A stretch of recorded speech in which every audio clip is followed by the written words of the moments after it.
মিরপুর যেন ছোট্ট এক টুকরো বুয়েন্স এইরেস। দক্ষিণ এশিয়ার সবচেয়ে বড় আর্জেন্টিনার জার্সি মিরপুরের আকাশে উড়ছে। বাংলাদেশিদের এমন সমর্থন দেখতে আর্জেন্টিনা থেকে প্রতিনিধি দল ছুটে এসেছে ঢাকায়। তারা পা রাখতেই মেসি মেসি স্লোগানে মুখর এলাকাটি। মেসির দেশের মানুষকে বরণ করে নিতে জার্সি পতাকা হাতে দাঁড়িয়েছিলেন সমর্থকরা। ফুল ছিটিয়ে তাদের বরণ করে নেয় আর্জেন্টিনার সঙ্গে Brazil ভক্তরাও।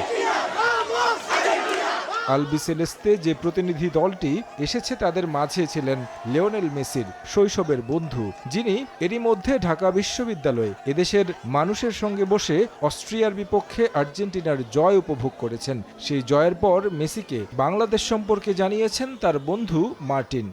I feel wow. And talk to Messi. Messi, come to Bangladesh. Make it happen. Now. Make it happen. Finish.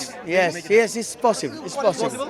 দক্ষিণ এশিয়ার সবচেয়ে বড় জার্সির খবর সময় টেলিভিশনে প্রচারের পর আলোড়ন তোলে মিরপুরের সমর্থকদের বিশ্বকাপ উন্মাদনার বিষয়টি, যা দেশের গণ্ডি পেরিয়ে এখন আর্জেন্টিনাতেও পৌঁছে গেছে। এখন খুব গর্ববোধ করছি, কারণ সেই ইব্রাহিমপুরটা আর্জেন্টিনা পর্যন্ত পৌঁছে গেছে। এই জার্সিটা মেসি সহ পুরো আর্জেন্টিনা টিমের কাছেই পৌঁছে যায়, সেটা আমাদের প্রত্যাশা। যাদের ভালোবেসে সমর্থন করা সেই খবর যখন পৌঁছে যায় তাদের কানে, তার চেয়ে ভালো লাগা বোধহয় কিছু নেই ইব্রাহিমপুরবাসীদের জন্য। আর্জেন্টিনা থেকে আমাদের ভালোবাসার টানে বাংলাদেশে এসেছে, এটা আসলে অনেক বড় কিছু। আমি একজন আর্জেন্টিনা ফ্যান হিসেবে আমি আসলে গর্বিত। 2022 বিশ্বকাপের পর বাংলাদেশের মানুষের আর্জেন্টিনা প্রীতির খবর জানেন মেসিও, তাই তো এখন আর ভালোবাসা একপাক্ষিক নয়।